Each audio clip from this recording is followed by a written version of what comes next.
Hello, a very good morning, evening, afternoon, wherever you're logging in from. This is Pratigya Haran, a storyteller based in Chennai, welcoming you to the Chennai Storytelling Festival 2024, the 12th edition. And now we are having these stories for and by adults. We have 12 such sessions across the festival, and today is the sixth one of the 12. So I'm going to jump in and invite the very first storyteller. Can I please welcome Vicky Ness from California? Vicky, could you please introduce yourself fully and tell us a story? Hello, thank you for inviting me in. I am from California and I make up my own stories, so I'd like to tell you one of those. Once upon a time, there was a beautiful, magnificent city. Oh, it just sparkled and shone like a newly minted silver coin in the sun. Oh, the buildings were perfectly clean and the roads were beautifully maintained, and there were flowers all along the roads. And the people dressed perfectly. Oh, yes, they did. They were very busy people, you see, because they too wanted to be prosperous and to have status.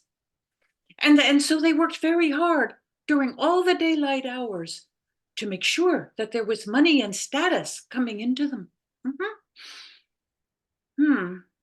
But the funny thing is that with all that commotion, you see it, and all that activity, why, the city was strangely cold and silent, stillborn, as though it had no heartbeat at all. Hmm. And for all of the busyness and bustling around, why, it had no more warmth to it than an intricate mechanical toy. Hmm. Now, part of the problem might have been, you see, that the people had an impairment of vision. You see, they could only look up at the things they wanted. Ooh, ooh, I want that. Ooh, all their aspirations. I want that too. Ooh, I want that. Or down on the people who they thought were not as good as them. Hmm, hmm, hmm. And they neglected to look left or right and notice their neighbors, or that there was a horizon, or to see the world around them. And so they lived in a sort of self contained silence and went out about their business. Hmm. Now, outside of the city lived a widow woman. She was sort of frowsy, and she was sort of ditzy, and she had hair going every which way. But she was warm hearted, and she loved people, and her house was always filled with laughter and joy. Oh my, she just loved life and was a very happy woman. But yeah, but she was poor. She was very poor. And her clothes had stains on them, and her hair, as I said, went every which way. But she thought she was rich, you see, because she had two daughters that she dearly loved. Now, one of the daughters, a young girl with the sun rising in her eyes, they were hazel green and timber brown, and people who looked into her eyes felt as if they were looking up into the bowers of trees with the sunlight shimmering through. Oh, she had golden sunlight yellow hair and roses in her cheeks, and she was active and funny and smart, and she loved people, and people loved her. Oh, she just had all kinds of plans and loved to play and bring people together. The other daughter had the sun setting in her eyes. Her eyes were cobalt blue with tiny specks of light, and people who looked into her eyes felt as though they were falling into a still, bottomless pool. She had raven's wing black hair and skin so pale and radiant that it made the full moon jealous. She was quiet and mysterious, very creative, maybe a little mystical. Why, her favorite thing to do was to go out at night and look up at the parade of stars in the sky and create poetry. Even as a young child, that came directly from her soul and somehow even moved to the souls of adults. Oh, she just loved being out in nature and bringing what was in her to other people and helping them see it. Two such very different daughters. But to Mama, they were just one half and one half of her heart, her full heart. She loved her daughters. Now, when they got to be of age to maybe get married, Mama thought to herself, well, wouldn't it be nice if one of them married a rich man? Somebody who could fix the roof and maybe make it so that we don't have a mud floor. You know, somebody with a little bit of money. Maybe you could go looking for a nice fat nobleman to marry. Or a prince. Oh, this house could use a prince. We'd like to have a prince around the house. Yes, marry a prince. But the girls, when the suitors came calling, why, they didn't want to see their suitors. What they wanted to see was the world. And so the daughter with the sun rising in her eyes went into the city, and she found it very chilly and very lonely. But being the spunky girl she was, and having a vision of what this city could be, why she introduced herself to people, and she talked to people, and she found a way to find those people who had a lot of something that they needed to get rid of, and introduce them to people who needed something. And those people who were searching for answers, she introduced them to people with great wisdom.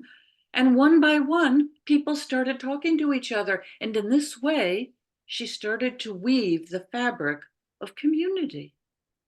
And people noticed that they had neighbors. And stranger yet, they noticed they actually liked their neighbors. And they began to talk to each other, and they began to help each other, and they began to chatter in the middle of the day, wasting perfectly good money-making time. They didn't care. They were joyful around each other, and when somebody needed help, well, they rushed to help them. Oh, the city began to erupt in laughter and joy, and before you know it, there were festivals popping up here and there all over the city, like mushrooms after a rain. Oh, the people were thrilled. They had found their heart, and they loved the daughter with the sun rising in her eyes for that.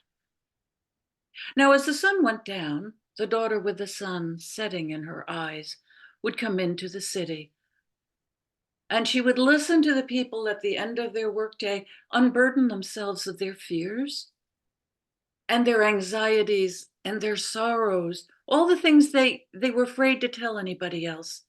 And she would bring them in, and she would spin them into poetry and hand them back as a gift of their own humanity, and they would feel at peace. And she would bring herbs for the sick and joyful music and all kinds of wonderful things. And then she set up a space for people with creativity to come together. Now, you see, creativity was frowned on because you can't make much money with creativity.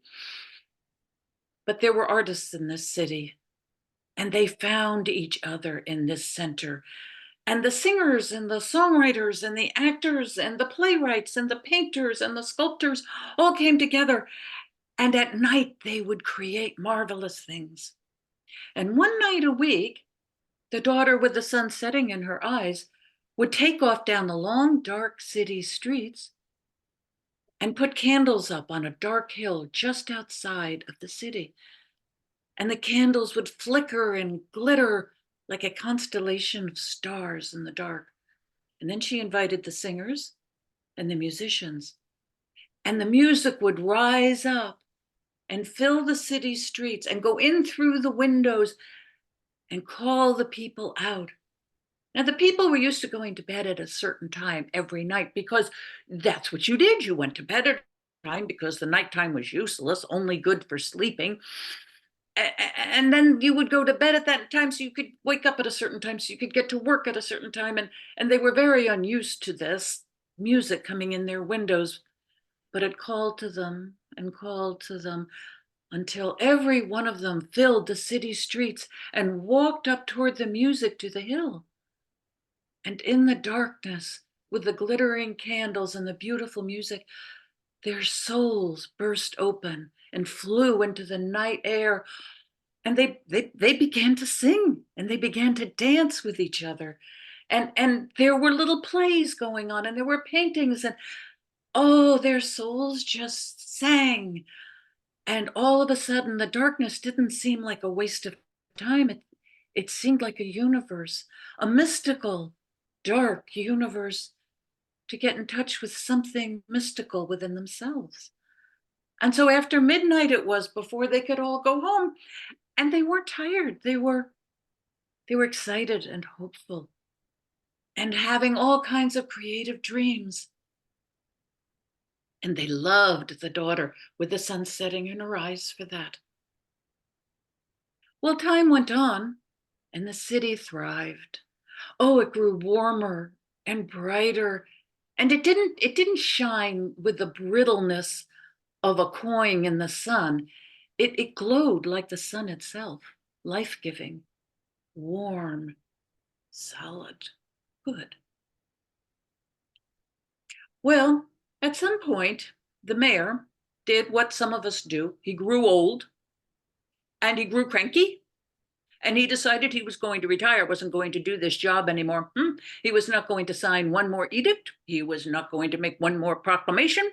So he got himself up from his desk and walked out, grabbed his fishing pole and said, "I'm going fishing." And they watched him go out of the city, waving over his shoulder, and someone heard him say, "Figure it out yourselves." And off he went to go fishing. Well, the city council panicked. "We have no mayor. We have no mayor. What are we going to do?" So they held an election, even though they had no candidates. They said, "Write in who you'd like to be mayor." And the people did. And half the people wrote in that they would like the girl with the sun rising in her eyes to be mayor. And half of the people wrote in that they would like the girl with the sun setting in her eyes to be mayor. So then the council thought, well, if one mayor is good, wouldn't two mayors be even better? Oh, yes, they would. So they made the daughter with the sun rising in her eyes the mayor of the daytime. And they made the daughter with the sun setting in her eyes mayor of the nighttime. So there was a 24-hour mayor of joy and soulfulness and love. And oh, the city was even more beautiful. So the daughters, with Mama in tow, moved into the mayor's mansion. Oh boy. And Mama was thrilled because she had all kinds of money to play with now. Oh boy, oh boy. And she dressed herself up in brocades and little gold shoes on her feet and jewels, some of them fake, some of them real. She didn't care. They sparkled like stars made out of stained glass. But the pièce de résistance was her wigs. She had enormous wigs that piled up like soft serve ice cream, up on top of each other, 3 feet over her head. And in the middle of them, every day, she would put something different. Why, one day it was tropical fruit falling down and some grapes. And another time, it was bird of paradise. And another time, she had the whole story of creation right in the middle of her hair, winding its way up till you couldn't even see the top. Yes, indeed. Now, Mama was as tall as she was wide. And so dressed up in all her brocades and all of her jewels and her enormous wigs, why she would burst out in the morning with, oh, just like a parade float. Oh, Mama was so happy. Everybody was happy. Now, about that time, all the little cities in the kingdom looked at this city and said, well, why are they so happy? What's going on there? And so they would choose a dignitary, and he could take his wife and his entourage, and they would go and find out what's going on with that city. Why does it look so good and sound so good? And the dignitary would go with his wife and his entourage, and they'd go around during the day and they'd see that people were productive as they should be in the day. Making money, which is important. Getting status, which is important. Yes, yes. But they also found time to help each other. They found time to give each other joy and laughter Well, it wasn't all competition, it turned out it was cooperation as well. What on earth is that about? And they went around with the daughter with the sun setting in her eyes, and they listened to the music, and their own little tiny souls went, please, please let me out. But they tamped their souls down, and they listened and they looked. And you see, the problem was that they came from cities with people with impaired vision who could only look up to those people they thought were better than them and want and want and want and look down at people who they thought were not as good as me. And they started to realize that they were starting to look up to this beautiful city and these two girls. Now, the problem with only being able to look up and look down is that looking up is much harder because you see, you have no way of getting the gifts that they have to give or learning anything if you are not humble. So it's a lot of work to look up. So instead, they looked down. Frippery, frippery. This is nothing. Oh, these girls, they don't know what they're doing. This will all cave in on them in no time. And their bitterness spun around until it burned itself up and turned into little dry ashes in their souls. Well, it was customary on their way out for the dignitary and his wife to have tea with Mama in the mansion.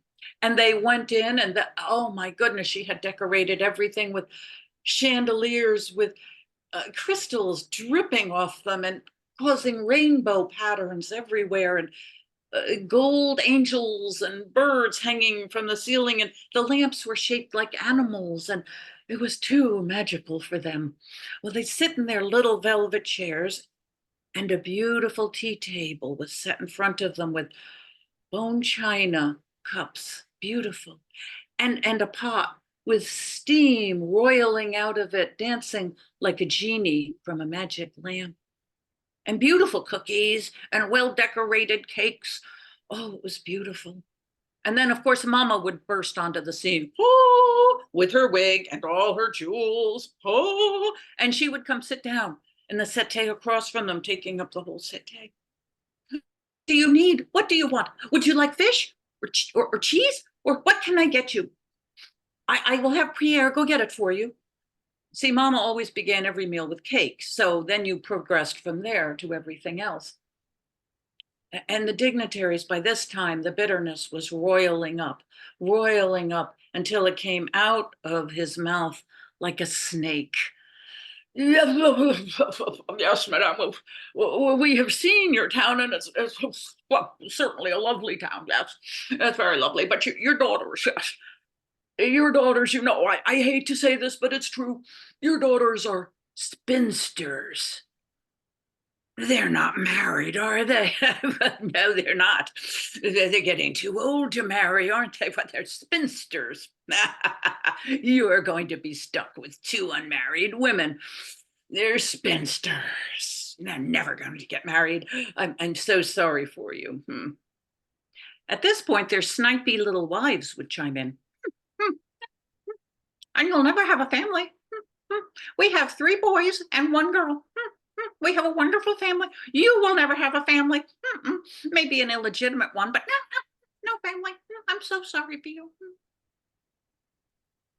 At this point, Mama, who was looking at them over the steam coming up from her teacup, would put her teacup down. And she would sit herself up straight. She would ruffle her ruffles, and she would fix her wig. And she would look them right in the eye, and she would say, Monsieur and Madame, my daughters are in committed, passionate relationships. You see, they married the vision of their souls. And that marriage, the effects of that marriage will last their entire lifetime and far beyond into other generations. And as for the rest of that, why, and here she looked back toward the city. Oh, why, they've taken a city of self-centered strangers and turned them into a family who care and support each other. And that family, oh my goodness, Why, I imagine it's in the tens of thousands now, and not a one of them is illegitimate. They are family, my family. Do tell me about your meager families.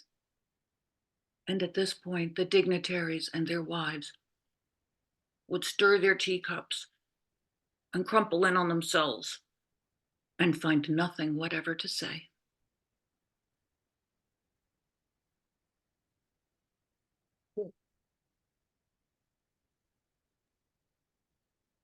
Excellent. Thank you, Vicky. Thank you so much. Such a beautiful story. And you said you write your own stories, right? Excellent. What an utopian world you have thought of. Do you really think this is possible?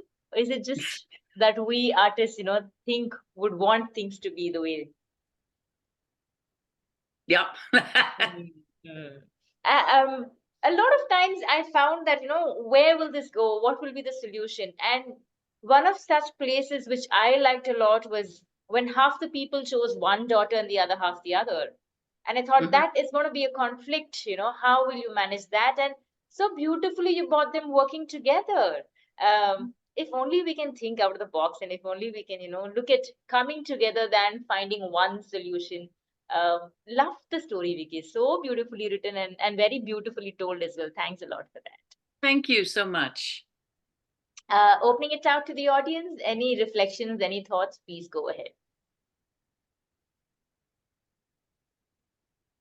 May I? I can't switch on the video. I'm Anagha. Yes, The Anta, story go ahead. was so beautiful, and for me, as she was narrating, what came to my mind was the life of all of us, the storytellers, during pandemic, as to how art and the storytelling and the stories just kept us alive, brought all of us together across the world, and we didn't know any of us, but we all got together because of the art of storytelling. And I think the power of storytelling, the power of art was so beautifully brought out by her writing, and her narration was so powerful and so engrossing. So thank you so much, Vicky. Thank you so much. Thank you. So true, Anaga, how pandemic has brought all of us together. Rather, despite the pandemic, the storytelling and our art has brought all of us together across the world. Very, very beautifully put, Anaga. Thanks a lot for that. Hi. Um, yes, Uh, Hiral, please go ahead. yeah. So I'm a mother who enjoys telling story to her little one, and I loved it. I was transformed in that place.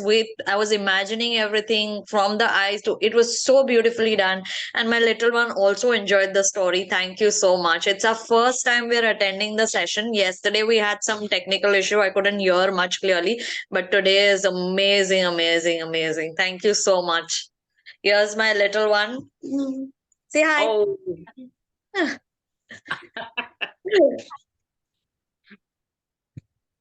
Glad you could join us today, Hiral. Hopefully, you will be continuing the technical glitches taken care of. So we Yes, have it two is. more weekends of the festival. I'm sure you're aware. Will Um, and yes. and happy to know your little one enjoyed it too. Thank you. Although this session is for adults, but yeah, I'm glad she liked it and she could relate to it. Yeah. Yes. Yes. Anybody else? Yes, Ambu, please go Yeah. ahead. Actually, I especially like the place when she said, "My daughters are married to their vision for their life. They have the passion," and that was like, wow, yeah, that sounds good. Thanks, Vicky. That is a very very cute story. And I think as Ambu was saying, there were so many places in the story where you really didn't know, and you handled each one of them so beautifully, thinking so out of the box and finding a very simple solution to the so-called big problems that we think they were. So thanks a lot, Vicky. Thank you once again. Any other thoughts? Anybody else?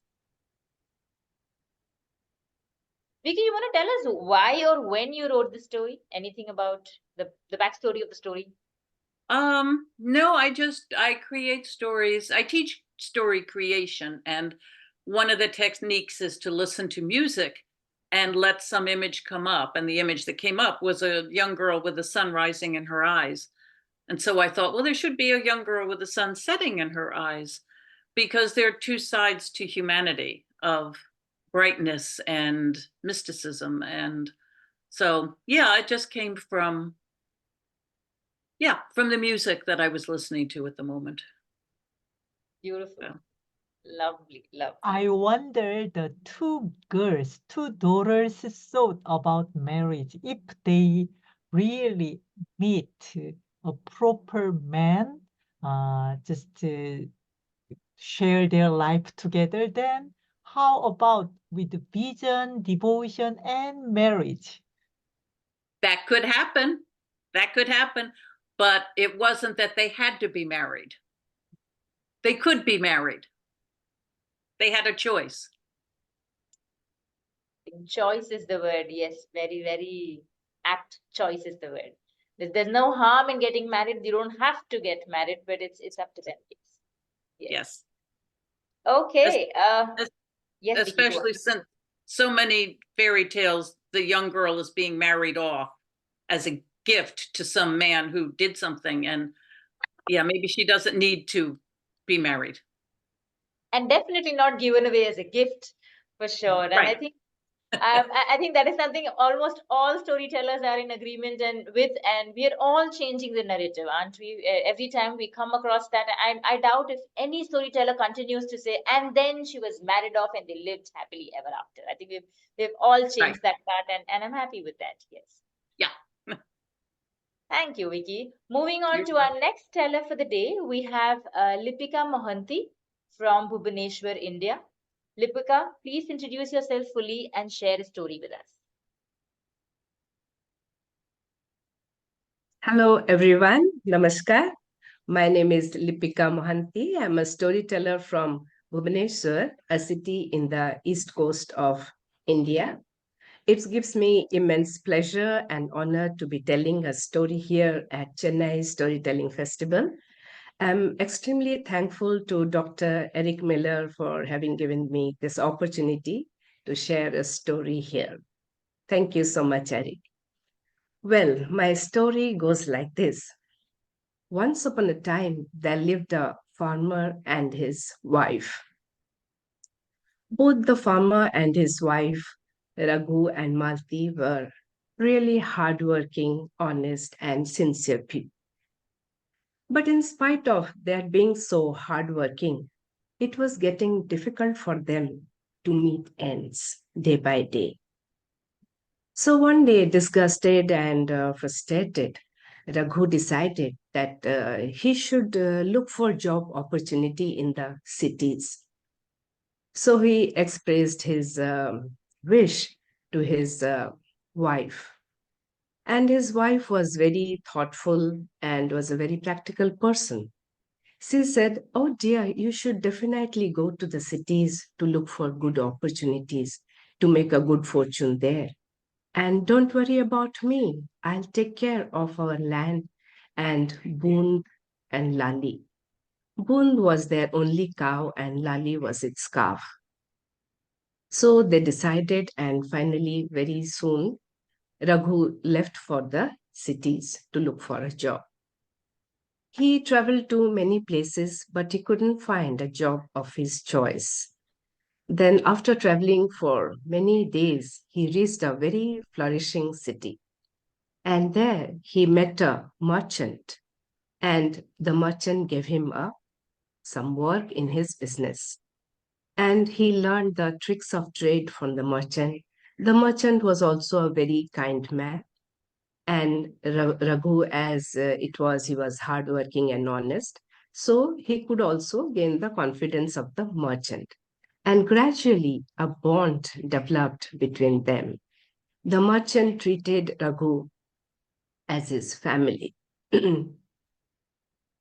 Days passed by, months rolled into years, and 18 long years passed by. Then one day, Raghu thought that he should go back to his native place, to his family. After all, he has earned a lot in this 18 long years.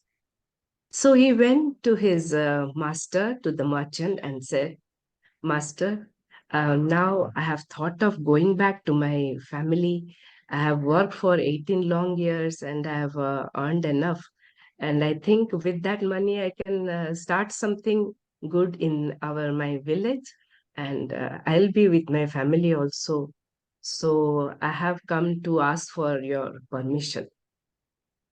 The master said, you should definitely go. It's been a long time you're here, and your family must be missing you, and you should go. And I don't have any objection to that. Come tomorrow. I'll clear all your dues. So the very next day, Raghu goes to the merchant to get his dues. Then the merchant said, well, Raghu, as you said, I'm going to clear your dues, no doubt, but I have an option for you. The option is either you take your 18 years of salary and go, or you forego your salary of 18 years and take 3 advice of mine, which will help you to earn far more than what you have earned in these 18 long years. The decision is all yours. So Raghu thought for a while. He was in a dilemma. But after a little while, he said, oh, master, I think I'll go with your advice. I will forego my salary of 18 years and I will take your advice, for you are like a father to me. So the merchant was also very happy, and he said, okay, listen to the 3 advice. The first one is, there is no shortcut to life. Whatever you do, you have to treat the right path. You have to earn for it. There is no shortcut in life. In no situation, there is a shortcut. The second advice is, do not be impulsive in any situation. Do not take a decision in haste. And the third advice is, you should learn to have a lot of control over anger. For anger is the worst of all emotions that we have.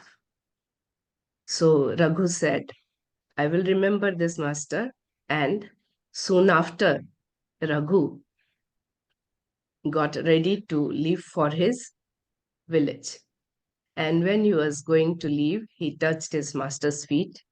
His master hugged him and gave him a bundle of laddus for his family.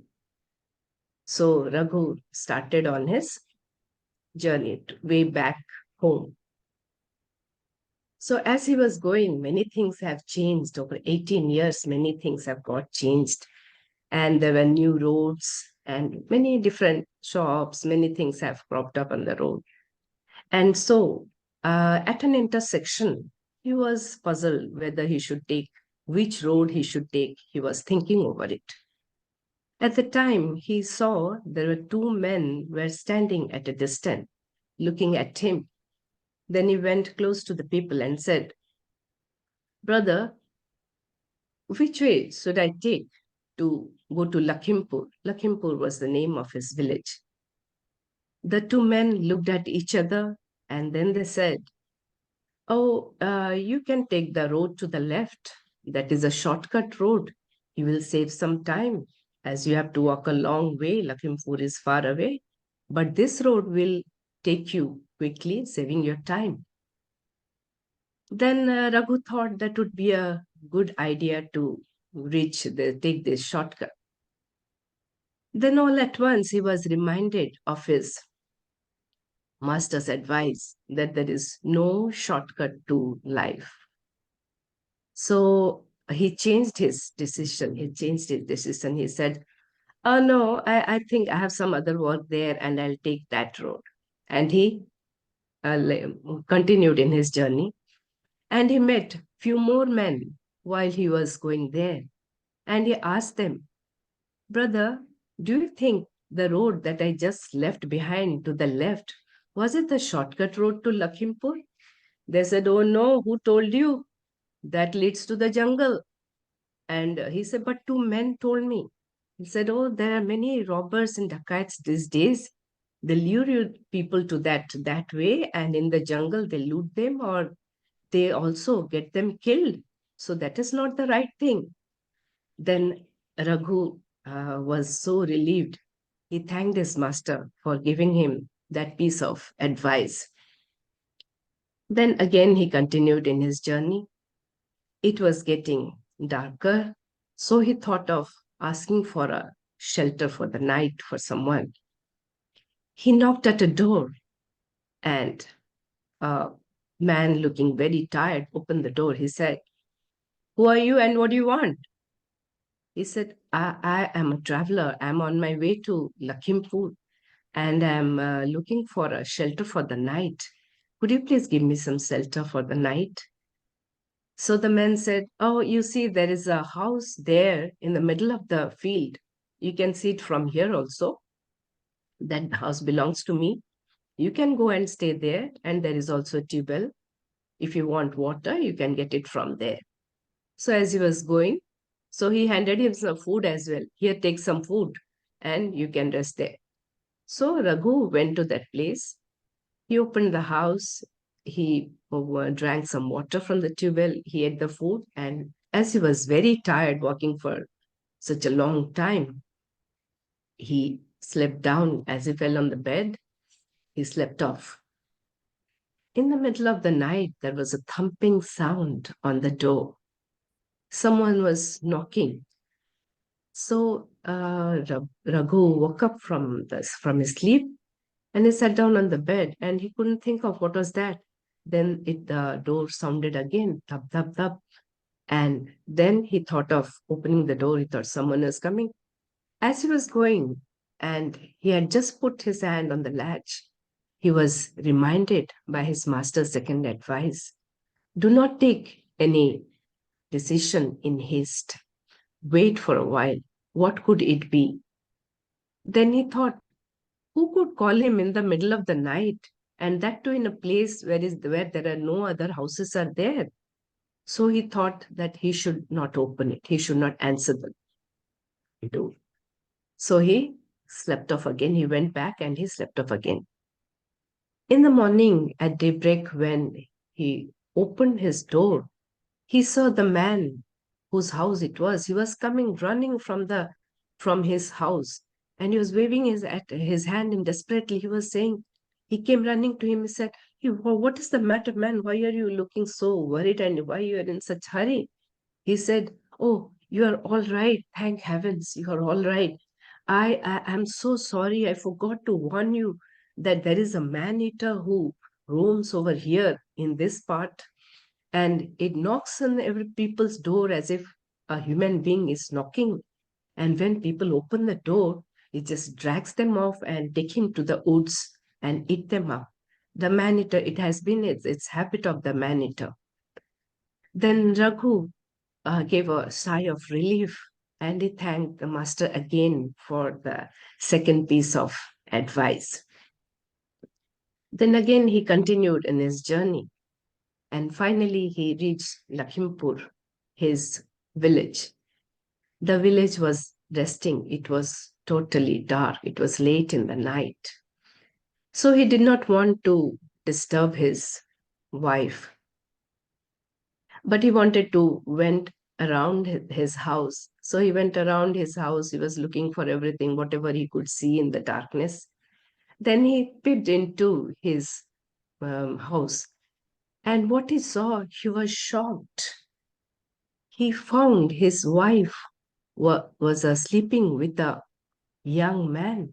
A young man was sleeping near his wife. He was furious. He was shocked. He was in pain. He thought, how could she do this? For a good life of both of us, I left her. I went out so far away, leaving my house to work and earn for both of us. And she is cheating me. She has cheated me in this way. And he was very, very angry. The emotion that was coming to him is that he should break open the door and kill both his wife and the young man. But At that point of time, he was reminded of his master's third advice that anger is the worst of all our emotions. So we should control our anger.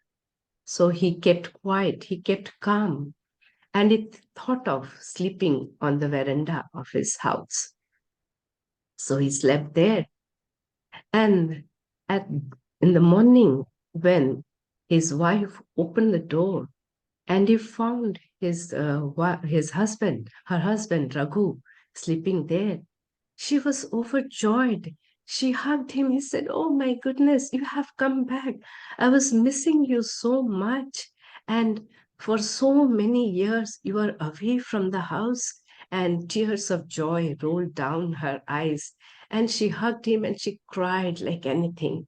And then he said, "You know, I have a surprise for you," he said.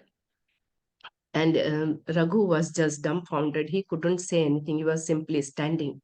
Then he called, "Ram, Ram." And from inside the house came the young lad. And he said, "You know who he is? He is our son. As soon after you have left, I realized that I was pregnant. And here he is standing in front of you. He is 18 years old." And Raghu just hugged his son, and they had a very good family time. And they hugged each other and they cried and they laughed. And all of them went inside. And when they went inside, Raghu took out the bundle of laddus that his master had given him. And they all sat down to have a laddu each. And when they took a bite of the laddu, from inside came gold coins from each of the laddus. And those were all the 18 years of salary of Raghu. So the benevolent master had guided him in a very nice way and had given him the gems of life. That's the end of my story. Thank you so much for listening to my story. Thank you, Lipika. What a gem of a story you shared with us. Um, and also thank you for sharing a story with us despite your ill health. I love Yes. the way very relaxed and easy style of telling you have, and yet everything was so clear. We were with you every little step. We could see the folk in the road. We could see the two of them working really hard, and we could see everything. And I like the. I'm just repeating myself, but I like the easy style with which you shared the story. Thank you so much, and it's such a beautiful story as well. Thank you. Yes, I would like to open it out to the audience. If anybody would like to share their thoughts, please go ahead.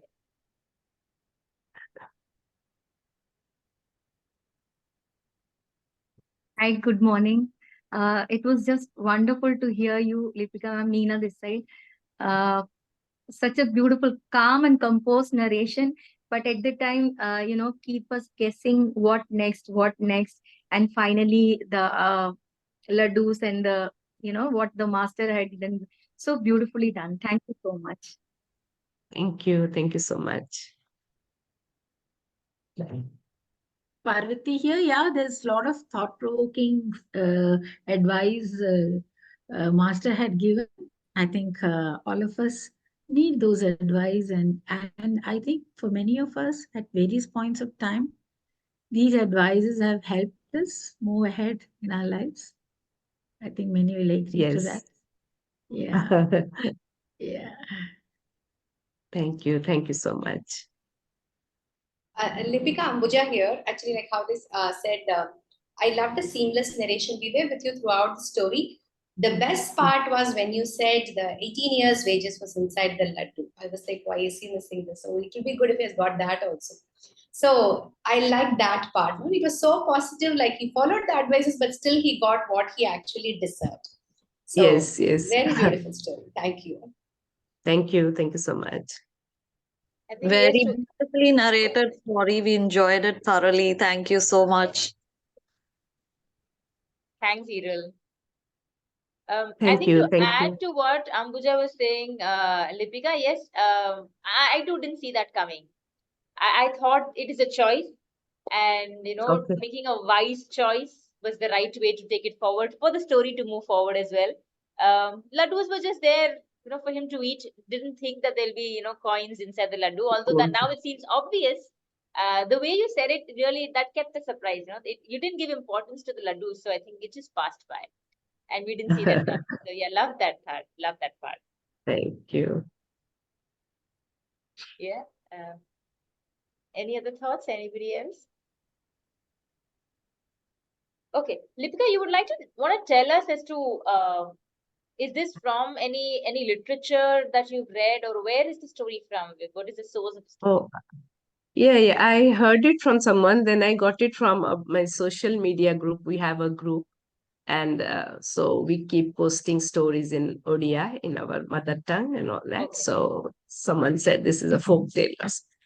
Okay, so you're not too sure if it's a folk Yes. tale or an authored story, but you're just saying that you got it from one of your Odia tellers, yeah? Yes, Odia group, yes. community. They said it is a lokokatha. Lokokatha is folk tale. Okay. So I accept it from whoever has sent that it is a folk tale. Yes, Angsuk, Lipika, I love the way you present, but 18 years without newsletter. Yeah, that's too much. But the story goes like that. Yes, there are so many versions of that 3 different situations who just meet to 3 advices, and yours quite unique and Indian style. So I like that, but still 18 years to show her young son, a little too far. Yes, the stories are like that. That keeps us going. Even I was thinking that 18 years and no, there was no mobile, nothing, no newsletter. That's the story. This is true, right, Lipika? In those days, we have Those days, known, yeah. maybe not 18 years, but people do stay away from family for 5 years, 10 years, and that is all that they can visit. Yes. So They it is go not. out with the purpose of earning. So when they earn enough for them to live the rest of their lives with that money, they stay there. That was the style of living like that. There were no communications, were not there. So it was a kind of life then. Yeah. A And tough not one, even but an everybody, acceptable. everybody didn't have a bullock cart also. They used to walk a long distance and everything. True, very true. Okay, I think with that, thanking you once again, Lipika. Thank you, everyone. Moving on to our next storyteller, we have Parvathy Eswaran from India. Parvathy, please introduce yourself fully and share a story with us. Yeah, my name is Parvathy Eswaran. I am a storyteller now. I was working in the corporate and moved to one fine morning to storytelling and having a great time here, telling stories, listening to stories. Thanks for the space, Dr. Eric Miller. And I live in Coimbatore now. Earlier, I was in Bangalore, a place in India. So, this is a story which many of you would have read. So, it's nothing, I don't have that creative genes in me to write beautiful stories. So, I pick up the stories from wherever I get and I try to narrate it. So, this is one such story which I'm narrating. And at the end, I shall tell you from where I picked it up. The warden lifted his head up and looked at that man in prisoner's clothes walking into his room with the guard. He was quite handsome and young. With a wonder in his eyes, Warden looked down at his file. Jimmy Valentine, cracksman. He was sentenced to 4 years imprisonment for cracking that safe in Springfield, but let off after 10 months. The warden smiled when the prisoner, Jimmy, exclaimed, "I had never been in Springfield." Jimmy looked at himself in the mirror in that room of his friend Michael, who had a cafe there, and looked at himself with that prisoner's clothes, loose fitting shoes, the standard shoes which the state gives for prisoners who come out of the prison. Grimaced, this is not me.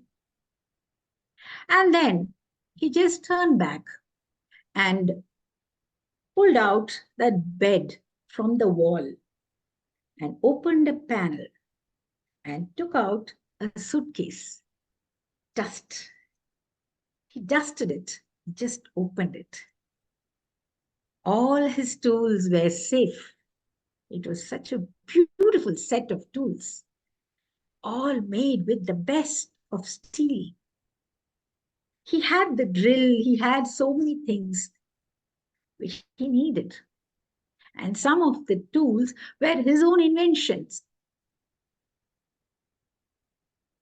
Michaels looked up a little bit later to see Jimmy coming neatly dressed, stylishly dressed, so to say. He was coming out of his room with a clean suitcase in his hand. Huh, Jimmy? You're on your job? And then burst off laughing when he heard Jimmy say, I'm working for the Biscuit and Cracker Company. I'm a representative of that. The detective inspector, Ben Price, was comparing notes on the slew of burglaries that had been taking place for the past few days.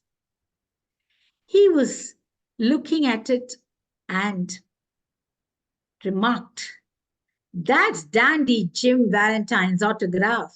He has resumed business. Look at that combination knob. Just as easy as pulling a radish out of wet weather. Look how these tumblers punched out. Jimmy never had to drill but one hole.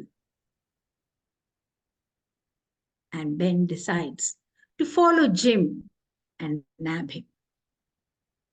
The cat and the mouse play would have continued, with Jimmy with his burglaries and Ben going in search of him. But then, it happened in Elmore.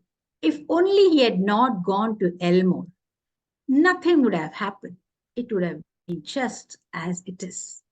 And for you and me, the story wouldn't have moved at all. But then at Elmore, Cupid struck. When Jimmy Valentine looked into the eyes of the pretty Annabelle, and her eyes looked into his eyes. She was a daughter of the Elmore Bank owner. Now you guess right why he had gone to Elmore? But then this made him think, and he became Ralph Spencer. Now, Ralph Spencer was now into shoe business because Jimmy had experience in making shoe uppers when he was in the prison. So now he knew everything about shoes, and he started a business in Elmore on shoes. And the business flourished. Ralph Spencer was very happy. In fact, you can say Mr. Ralph Spencer, the phoenix that arose from Jimmy Valentine's ashes. Ashes left by the flame of a sudden and alternative attack of love, he decided to remain in Elmore. Now this alternative is an obscure word. It's a drug which was word used for drugs. So that was the drug of love which Spencer had. A year passed by, a flourishing business. People loved him a lot. People respected, and of course, the love of Annabelle. For Annabelle, everything, Jim was everything, everything. Jim wrote that letter to his friend, saying that he was coming to a particular place on a particular day at a particular time. And he would like the friend to come there. He wanted to hand over his toolbox to that person. In his words, he said, "It's the only life, the straight one. My love, she's an angel and believes in me, and I wouldn't do another crooked thing in this whole universe." Now, moles are there everywhere. So you know, Ben would have got that letter. So there Ben was in Elmore, looking around and finding, aha, Spencer. Let's see. He was watching Jim's movements. 2 weeks for the wedding to happen. And that was the time Jimmy decided to just go to his friend's place. But before that, Annabelle's father wanted Jim, Annabelle, her sister, and her 2 daughters to come to the bank. They all came to the bank. And there, what they see, proudly the father, Adam, was showing off his new vault. Showing the new walls, the knobs, this is the clock, that is thing. He was explaining everything, and our man Spencer looked at him disinterested, not interested in what was being told. He didn't understand, of course. He was Ralph Spencer, a man who was doing the shoe business. What would he know about? Oh God, come on. So Adam was showing everything. And there was so much excitement because it was a one-of-a-kind patented wallet, which nobody can open. It was just set up and he was showing everything. But you know, the children of Annabelle's sister, 9 and 7, they were of different age. For them, everything was shining, and they decided to, as the elders were talking to each other, they decided to play with those knobs. And one of them got into the wall, and the other closed it and turned the knob. It was playtime for them. And the scream came from inside, and the elders looked. Adam looked at it with horror and said, "Nothing has been fixed as of now. I was just showing. How do we open this vault? We can't open it. It is impossible to open it." And the child inside was screaming, and Annabelle's sister was screaming, "Help, do something, do something." And that is the time Annabelle looked at Spencer with, as any girl who loves a man, thinking he would do anything and everything. Looked at him, just help, because the child was inside would get suffocated in any time. Anything happened. Adam was distraught. He didn't know his granddaughter was inside. Now what to do? Our man Spencer just gave a strange smile and then picked up his suitcase. He just opened the suitcase and told Annabelle, just gave her a smile. He opened the suitcase, looked at all the tools, and that was the time Ben had just sauntered into that bank, because Elmore Bank, Jimmy is there, Walt is there, everything. He just was watching when Jimmy opened that suitcase, and now he had become Jimmy. Forgot he was Spencer. He has come. He was Jimmy.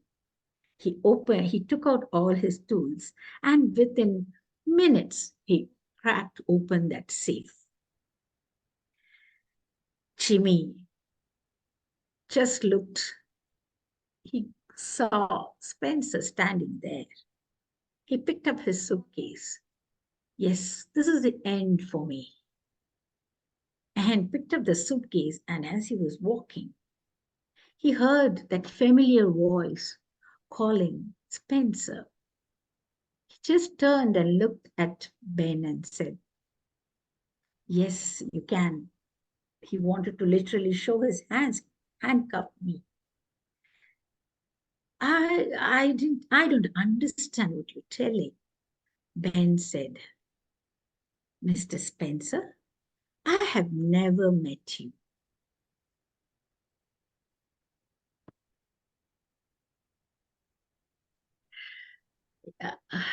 I think many of you would have listened to this or read it. O. Henry's Retrieved Retrieved Reform is a story of O. Henry. So that is a story I thought I brought it to you. Yeah. Such a beautiful story, Parvathy. I have never heard this or read this story before. So I didn't see what was coming towards the end. So a very interesting and a fun ending to the story. Thanks a lot for sharing that. Anybody, people, you want to reflect upon the story? Any thoughts? Yeah, Meena here. Good morning once again. Yeah, Parvati ma'am, it was like you took me back to days when we were taught, the different authors and their stories during our literature graduation time. So you took me back to the class, and the way you kept us thinking, what next? When the child was locked inside and all those, that was just what do you call the tricky end of the play that reminded me of the way, and I believe deep from my heart that you could have been that teacher who was teaching then the lesson would have been the story and the lesson would have been so interesting then. Thank you so much. Thank you. Now that's a compliment to keep for life, Parvati. Yeah. And I know you're a physics graduate, right? Yeah. And postgraduate, if I'm not wrong. Yeah. Yeah, for a physics postgraduate to be told that how I wish you were my English literature teacher, I think that says volumes about the story choice and your telling. Definitely, Thank yes. you. Jayanti, you want to go ahead? You want to unmute yourself? Yes, I went to, English classroom. It was very nice narration. Thank you. Lovely, super. I love O. Henry stories. So generally, somehow Yes, this story, I thought, okay. But why this particular story, Parvati? Any reason for? Nothing specific. Just a minute. Yeah. My mistake, somebody is calling. 1 minute. Sorry for that. Why? I really don't know. I was just going through which story I should tell for this. It was something related to transformation or change or whatever. So this story stuck to me, and I thought, okay, let me try. Because O. Henry stories, it's difficult to narrate also, because that beauty of that story when you read it, and I didn't want to, I was thinking how to bring it to the audience without diluting it, without making a mess of it, so to say. No, that's quite a challenging job, and you've done an excellent one at that. Definitely have to give you in for that.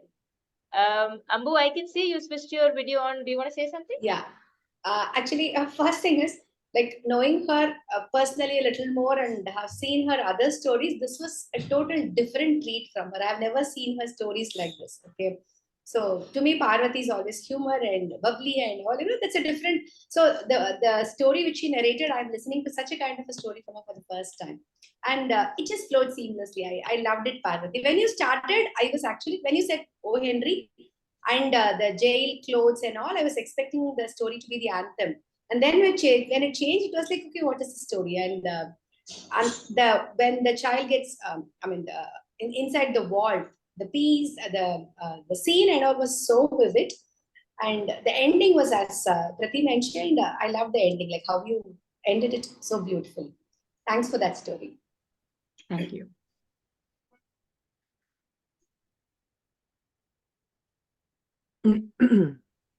Okay, I guess that's a thank you once again from us, Parvathy, and we are moving on to our next teller for the day. My apologies if I get your name wrong. I'm really sorry about that. We have Nilguen Yalay from New Zealand. Please introduce From New yourself. Zealand, Please. yes. Yes, please. And Can you share hear the me story with us. well? Thank you. Can you hear me all? Can you hear Yes, me? we can. Yes, we can. Nice See and me, clear. hear me? Fantastic. So yeah, all the way from New Zealand, I want to bring a story that actually happened here at the place where I'm living. I live in Pura Bay, which is near Christchurch.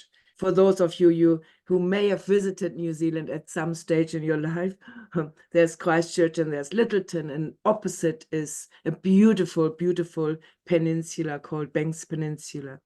And so this story happened here on our land. I live in a small community with friends, and we have a beautiful place. I would love to just turn the camera and show you. Very beautiful place with lots of very tall, big trees. And birds are loving those big, luscious trees. And in particular, one type of bird that is actually an indigenous bird, and it's called the keriru. That's the Maori word, is keriru, or we call it also the wood pigeon, the New Zealand wood pigeon. I show you a picture so you have a bit of an idea. That was actually painted. Can you see? Yeah, that was painted by my 8-year-old grandson. So I think he did a really good job. So the story goes. So we were all, it's a little while ago now. We were all sitting outside. It was late summer. It was sweet corn harvest, as I remember. And we were all sitting there with our children and friends and people who came to help outside on the deck, eating our sweet corn. And suddenly there was a big boom, like a big bang. And we stopped eating and looking around and thinking, what was that? Something happened. Was it a shot or something? And then my husband, Thomas, he got up and looked around and found right there on the deck, he found a wood pigeon. A big wood pigeon that had flown straight into a window, as they do sometimes, and fell down on the deck. And so he picked it up and he held it in his hand, and it was still alive. The little heart was still beating for a little moment. And then very soon after, the head went flop and it died. So we were all sitting there quietly watching Thomas holding this beautiful keriru in his hands. Nobody said a word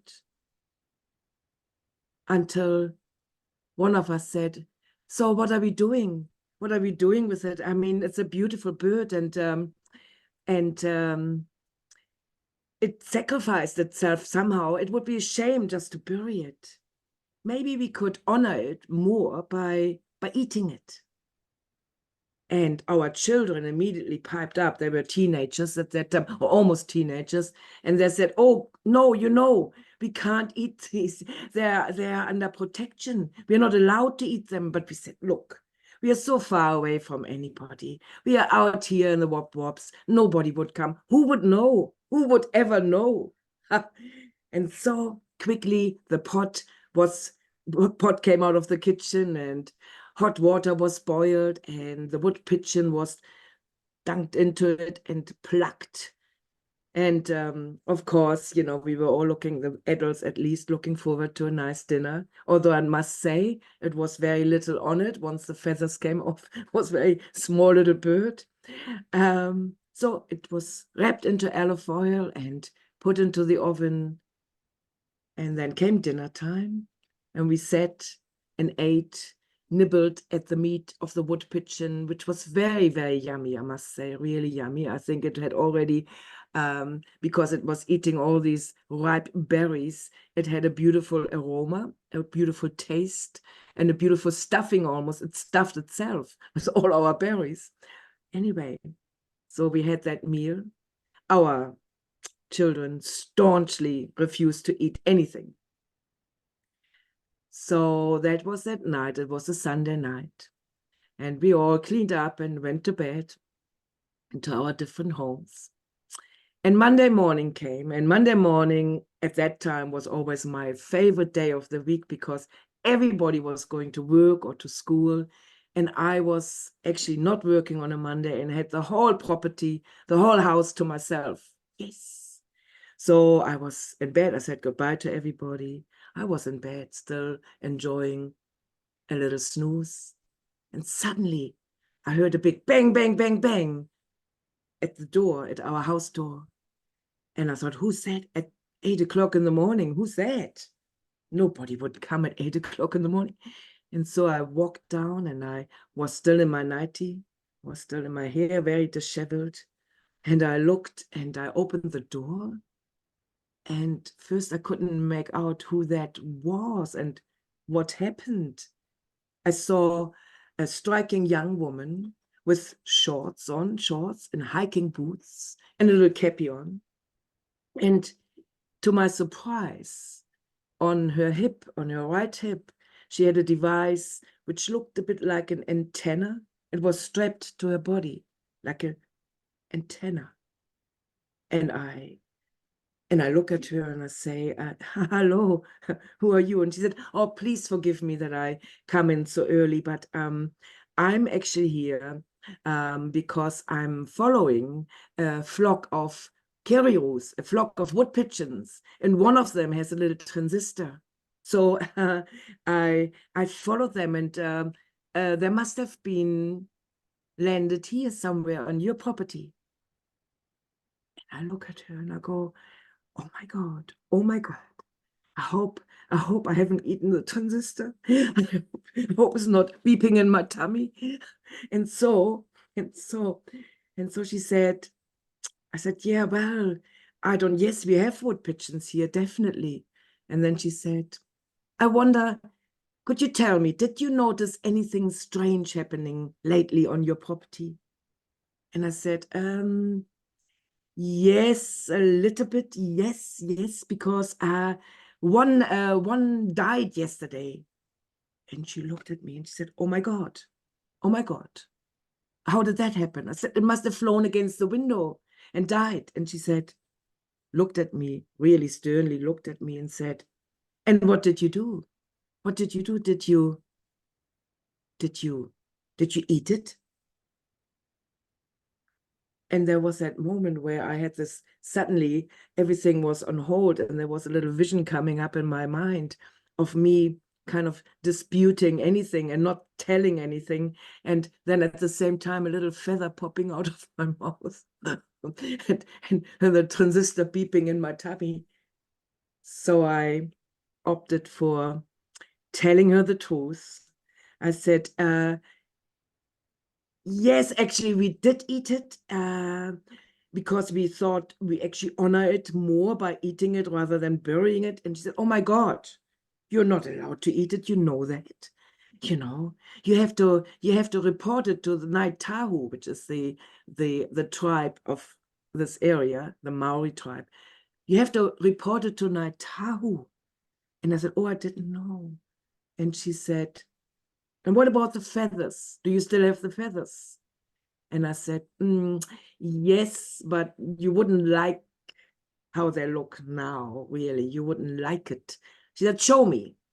And so I went to I took her over to our friend's house, and I indeed found a plastic bag with very stuck together bloody feathers of this wood pigeon. And she said, oh my God, these are ruined. You can't do that. You can't give them to the tribe anymore. And then she said, well, I really would like to find out whether the pigeon had any disease or what made it bump into the window. Can you please show me the head so I can see maybe what it had eaten just before it died? And I said, oh my God. But then I was on my knees. I was wanting to bury myself in the ground. And I said, oh my God, we gave the head to the dog. I think finally this beautiful woman gave up on me and said, well, you next time, please remember, the right procedure, and you cannot do this. But for now, it's just a warning. I mean, do you know, I just want to say that you can end up in prison in New Zealand if you eat these birds or any endangered species. And of course we knew it. But anyway, so I said, I'm so sorry, but please forgive me. I'm so sorry, so sorry. And so she left. And about a week later, a postcard arrived, a little postcard, and it had on it all the endangered species of New Zealand, like the kea, the kiwi, and the hawk, of course, the wood pigeon, the caribou. And it only had one sentence. Please remember, do not eat any of these. It hung on our fridge for a long time. And the moral from this story for me is, do listen to your children. They're wiser, much wiser than some of those spontaneous adults who just want to go for it. So that's the wood pigeon story. Really happened here on my property in New Zealand. Thank you.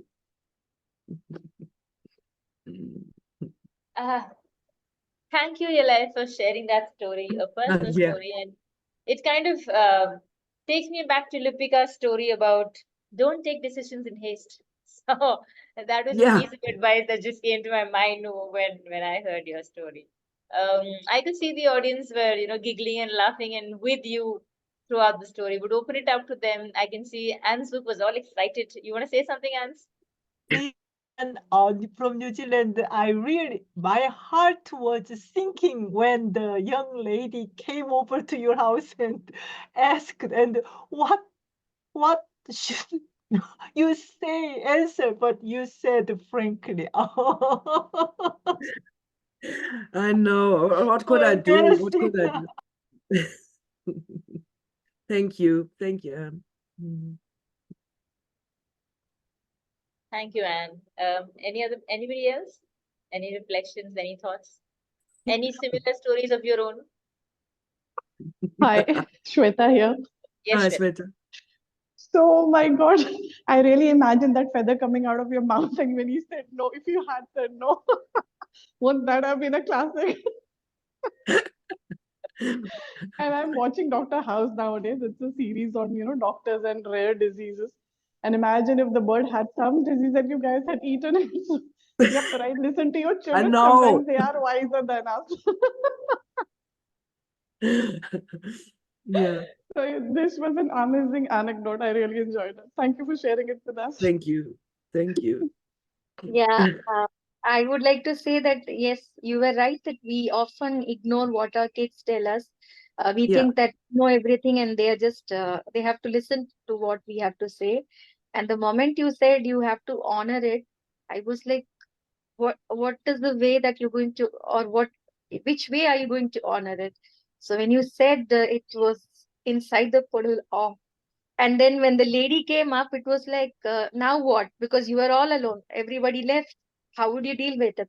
And it takes a great, strength to speak the truth when you know that it was an offense that could be punished. And yeah, the young lady might be soft at heart, not so strict. So maybe she left with a warning, and the card was a proof to remind you that not to, commit anything like that. Thank you so much for coming out with this story. It takes a lot to tell the truth. Thank you. Thank you. Thank you. Mm. It's certainly a very funny story in a way, and I know that it has been told many times here. Oh, by the way, the wood pigeon left an imprint on the window, and so like you could see the wings and the body, how it actually smashed against, because the feathers are quite fatty, So and when we told that wood pigeon story a few times, we actually then turned around and pointed to the window and saying the ghost of that story, of that pigeon, is still there watching. But it has actually helped many of my friends in moments of a little bit of grumpiness or sadness or dullness in their lives, to just think of it and laugh out loud, just laugh out loud, because it is a very funny story, I must say. Yeah.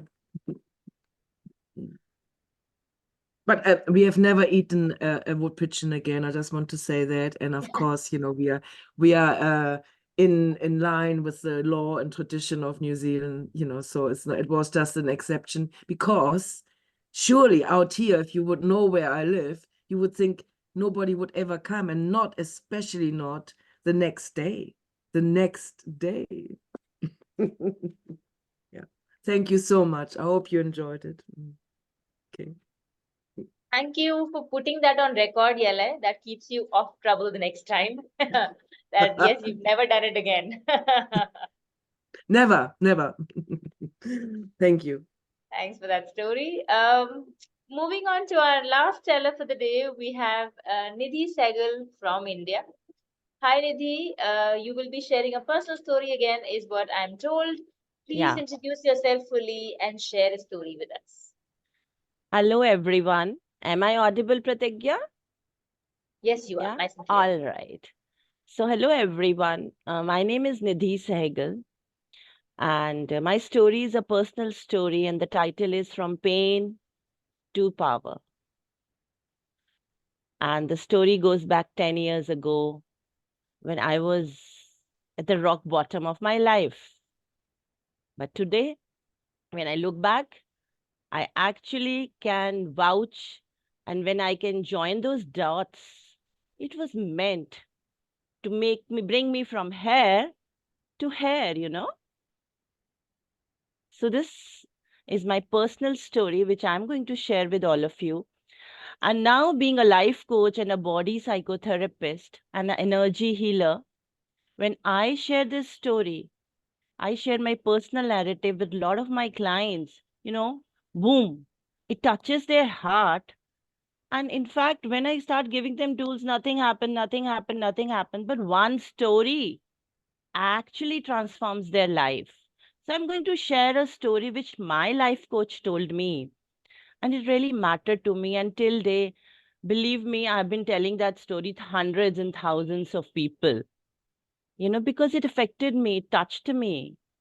And the way I started living my life from pain to power, just because of a story, how beautiful it was. So I'm going to share it with you today.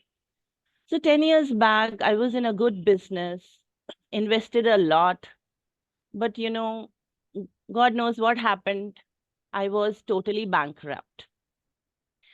And when your money is down the drain, your relationships also bigger. Your family, your support system, everything falls out. And the same happened with me. I lost my lovely friends. In fact, there was a separation with my husband for a period of 2 years. Everything went off. And I started taking sleeping pills because I could not sleep.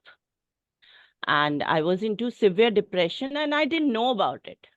I was in depression, but I didn't know about it. So as God would want me, I was just watching social media and a life coach pops out and I enrolls in the program. I want to tell her I had no money to enroll. I just wanted to meet her and tell her, look, I don't have any money, but can you help me? So, I had that guts to go to her and talk to her about it. She said, I will enroll you in my program only on one condition. You will give me your first salary. You'll give me your first income. And I said, I don't know. When will that come? I don't have any money to give you. I don't know that was a universal call or an angel sent to me. I still say my life coach is an angel. And let me tell you, she's a smart businesswoman. But I don't know why, what happened. And she said, Nidhi, join my program. And when I started taking my therapies from her, I was totally in denial. I was totally in a self-sabotaging behavior, blaming. I was actually a victim. She says the day you will come out of your victimhood, you will take power of your life, you can transform your life. I didn't know what to do. And she said, okay, let's start from here. Let it go. Start forgiving people. And believe me, it is easy to say. And it's very difficult to forgive. So I started taking my classes. And she started telling me, look, today your homework is go home, write 10 things that you're grateful about. And believe me, I was not able to write even 2 things. I said, nothing is good in my life. I don't know. I went back to her. She said, you've just written 2 things? I asked you to write 10 good things in your life happening every night. I said, look, I can't think of anything more than 2. She said, don't you have 2 eyes? Can't you see? Aren't you grateful about your 2 hands? Aren't you grateful that you have a roof on your head? Aren't you grateful that you have food on your plate? There are people who are living on street having no food. There are people who don't have eyes, hands. What are you talking? You have so much to write, so much to say thank you to. And then believe me, friends, the moment I started writing, thank you, universe, thank you, universe, thank you, universe, thank you, universe, my energy started shifting from that cry baby, from that complain mode to an energy of being grateful. And when I started my inner energy, my outer world also started changing. That's what I want to share here. Then I would go back to her and say, look, I can't go out and meet people. I'm ashamed. I lost money in my business. So that guilty trip was not going. So I want to tell everyone, we are human beings. We can make mistakes, in our life. But that thing about being the best, being the perfectionist, that kills all of us. We can't be perfect. And secondly, I want to share here is, in our schools, we were only taught to how to have physical strength. Nobody taught us how to be emotionally fit. If something like this happens, how to deal with all these things. So I really feel emotional fitness is the need of the hour, In schools, we have to teach it to our children. And I think now it's started in our country. The new education policy is focusing more on emotional fitness. So I started forgiving people, number 1. I started coming out of the victimhood. And thirdly, I started embracing the darkness. Very important. I was running away from it. I was not facing it. So boom, if you go and face it, that illusion goes away. So, you have that fear, and the full form she said was false evidence appearing real. Now that fear is here. We are just cooking up the stories. When you actually face it, it booms go away. So I started telling stories to children. This is my 10-year storytelling journey. I would go to the park, walk there, pick up a storybook and start telling stories to little children. And I never knew while telling stories to them, I was actually healing myself too. The more I got into this, the more my healing started. That unconditional love I started getting from these little children, from 2 to 4 to 6 to 8. The under tree storytelling started reach 20 kids in a period of 6 months. And then the parents started coming and said, look, why don't you take some energy exchange from me, from us, for telling stories to children? I was a little inhibited. But then I remembered my first salary is supposed to go to someone else. So I took a bare minimum amount for all the parents, collected that money, went to my life coach and gave it to her. Look, this is what I owe you.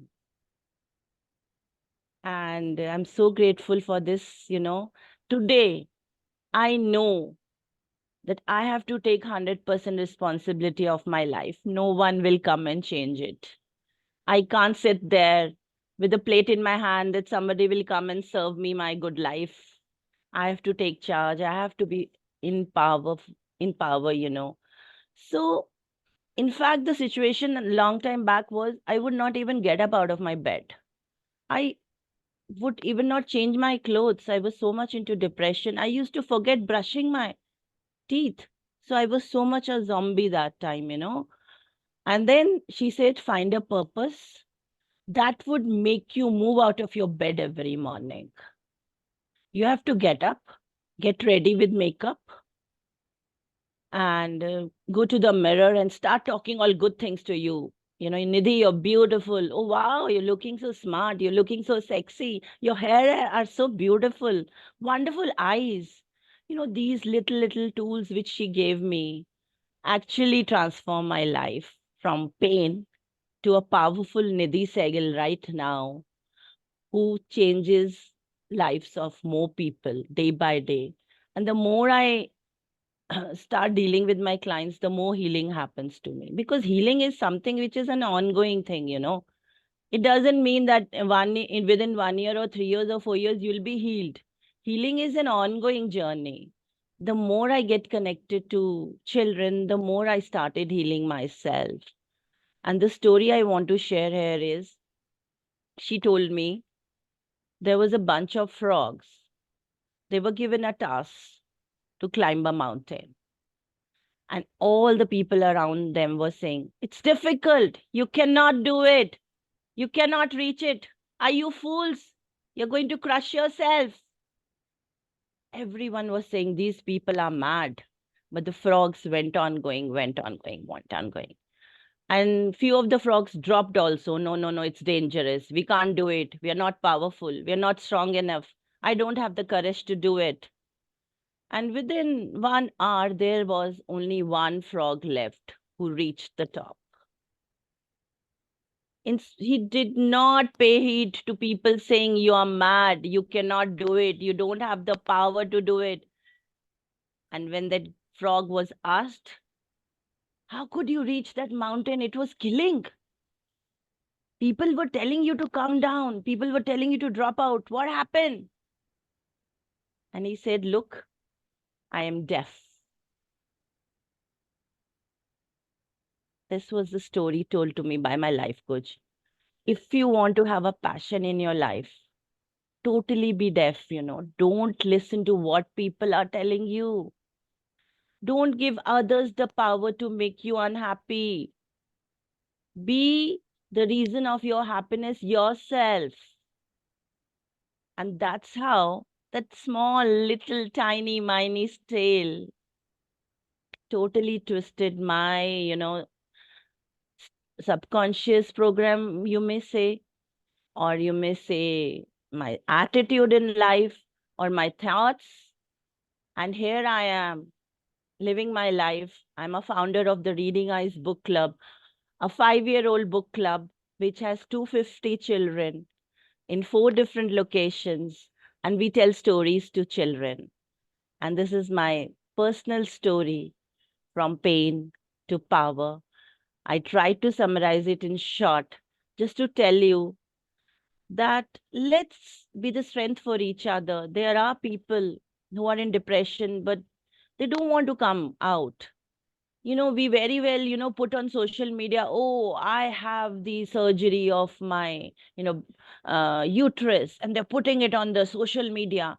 Oh, I had the surgery of my knee, and they're putting on the social media. Nobody shares that I went to a shrink. They're ashamed. Nobody shares that I am taking a life coaching therapy. They feel if we go to a mental doctor, something is wrong with us. It is not. It is high time we start taking our mental health also our priority and we ignore it.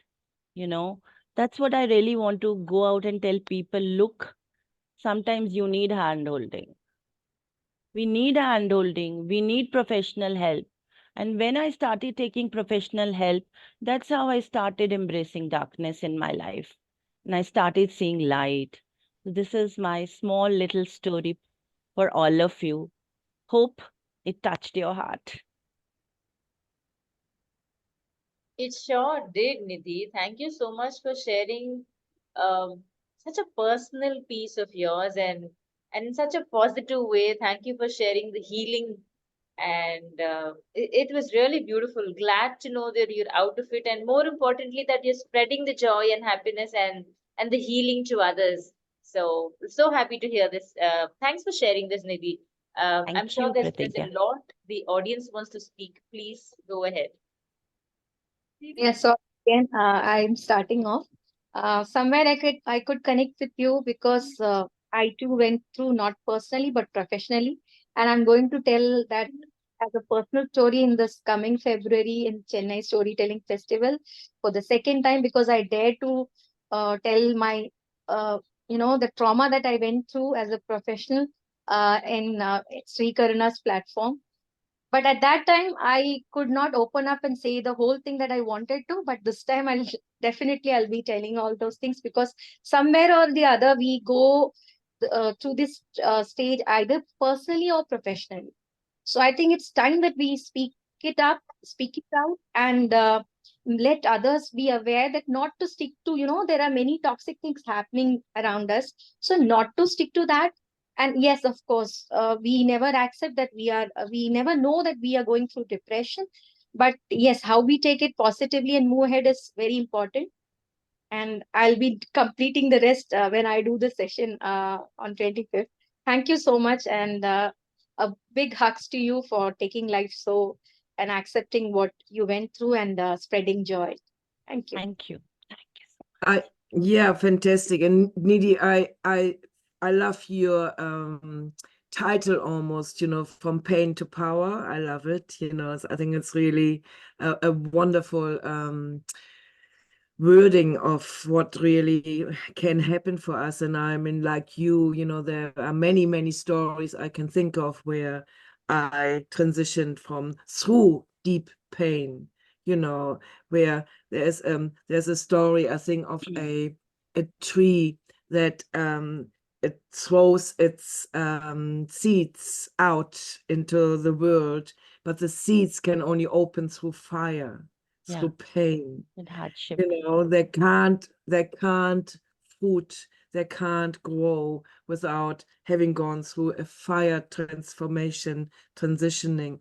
And that's what I feel like. It's beautiful because, man, every pain I had in my life has made me the person I am now, and I'm grateful. And I'm a therapist myself, so I don't shy away from telling some of these stories to my clients like you do as a coach. So fantastic, wonderful, great. And I want to add Great. one line.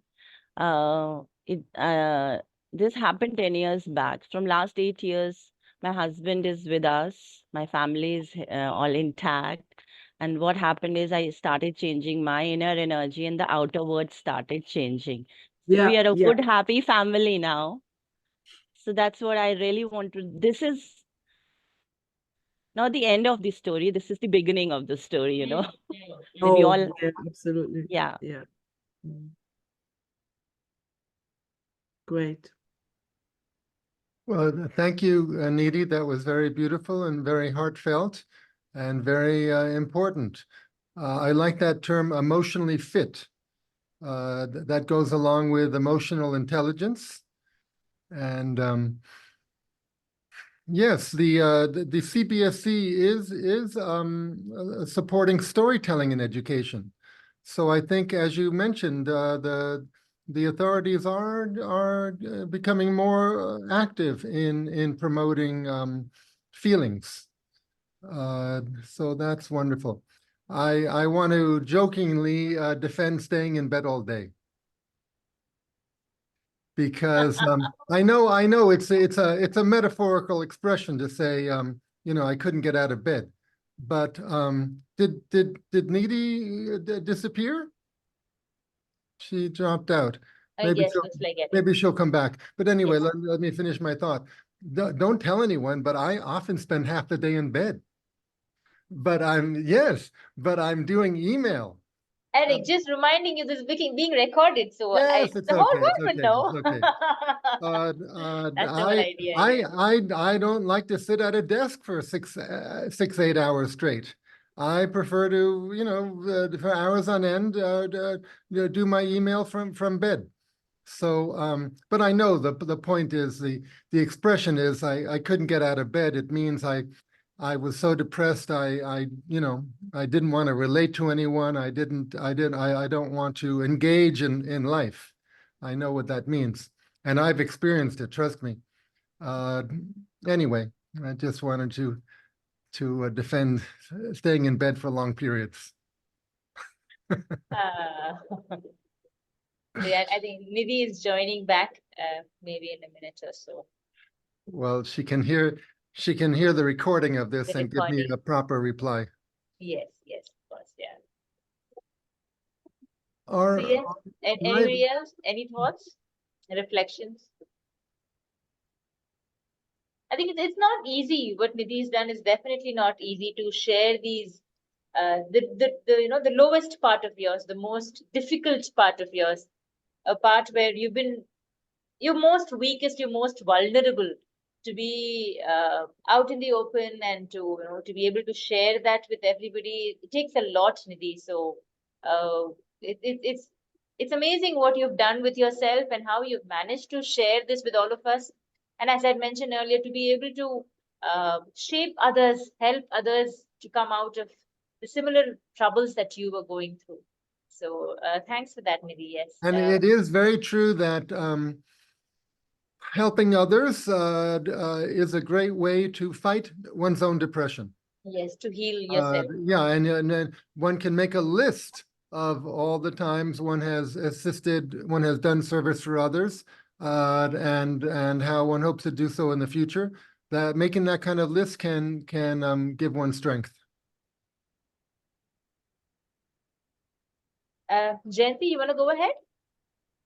I just wanted to share. See, when I find people in that deep sense of depression or whatever, they can't even take a book and read.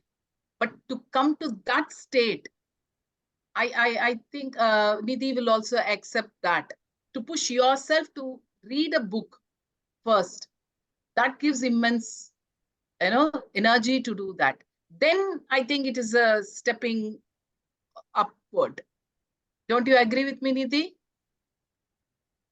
You're on mute, Nidhi. Yeah, absolutely. That energy, that vibrational change is very important. And, I am a firm believer of quantum physics. Now it has proven also, everything is energy, right? And that one step to change your energy happened with me, Jayanti, was when I started writing that gratitude journal. Na? Yeah. That started the shift actually. And gradually, that's how I pulled myself, because I was not forgiving people. I was not ready to forgive. I was holding a big baggage on my shoulder. And I started letting them go. And I felt so light when I started forgiving and You letting needed them go. that closure somewhere Yes. to push yourself up. That was a beautiful story. Thank you. Thank you. No, it's we have these expressions of I pushed myself or I pulled myself together, and it's true, we have to make an effort, but at the same time, it's not going to happen until the time is right. from within oneself. So when someone is in such a state like that, and as mentioned, I certainly have been, we can offer, offer and suggest things they can do, but we can't push them. They have to be ready for it. You know, when they say ask and you shall receive, you have to send that message to the universe. And I believe that universe starts sending people to your life. Maybe it can be in a form of a book or a movie or a short story. The story of a frog came in my life, you know. So it is like we have to send that message. So, you know, I lost hope in my life. I was about to, in fact, commit suicide also. But then pop that social media message that if you're stuck in life, come and join my life coaching program came. God knows from where. And with no money, I reached there. And then my coach says, you have the guts to come to me without money. So true. That is the first thought that came to my mind, Nidhi. True entrepreneur you were, deep within, no matter what your mental state, you could still tell her, I don't have the money, but I want your coaching. That was very powerful, I think. They are very rare gems of real life coaches who are not money minded, real gems, you know, who would ask for their money, no doubt. But later on, she said, and that's how it happened. True. And hats off to your coach for, in a way, I think that was also a way of giving you hope that you will be earning sometime later, and you know you can always pay me back. So that is the message I got when I heard that your coach telling you that, saying, you know, there's hope.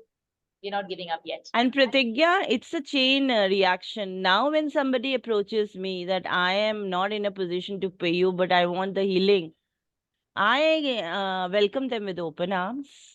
So it's a chain reaction to make a world a beautiful place. Definitely. That's such a beautiful thought. Yes, you ask for positivity, you get positivity, and then you give positivity. Yes, and then the chain reaction goes on. Yes, so beautiful. Pratigya, can I tell something? Yes, Kavita, please go ahead. You know, there's a Hindi song which I was remembering when she was telling the story. कि तुम बेसहारा हो तो किसी का सहारा बनो. So, you know, you get what you are made up for. So, her life is, you know. Oh, I think we've lost it. It's a little stuck, but yeah, thanks, Kavita. Thanks a lot for that. Yes. And in a lot of ways, songs do help us, music, art, songs do help us connect in a much better way. And I would go back to where the session started. The first story that Vicky shared with us, and when I asked her, where did you get the story from, or where did you get the idea to write the story?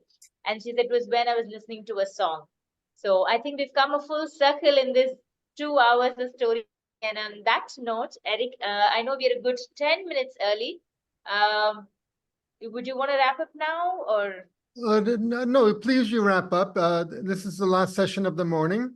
Now we're going into lunch break. We'll start again at 3 o'clock with a workshop about community drama and how drama can help develop and strengthen a community. So please come back in about 2.5 hours if you can. And thank you, Pratigya. You did a great job hosting this morning. My pleasure, Eric. And I think with that, we say a big thank you to all the tellers from across the world who joined us, to all the audience from across the world who joined us and shared their stories, their thoughts, their reflections. Thank you very much. See you all soon in some time. Pratigya, I want to say something before we wind up. Through this platform, I want to say thank you to Eric and the whole Chennai storytelling team. You know, when you give these platforms, it really helps us, you know, a lot, because not only you're helping all of us express our thoughts, but we are reaching so many people. And in my storytelling journey, I need such platforms, which motivate me that, oh, I am doing the right thing. Thank you so much for creating this platform. Thank you. Thank you. Okay, so please come back later, everybody. Thank you very much. Bye. Thank you. Thank you. Bye-bye. Bye.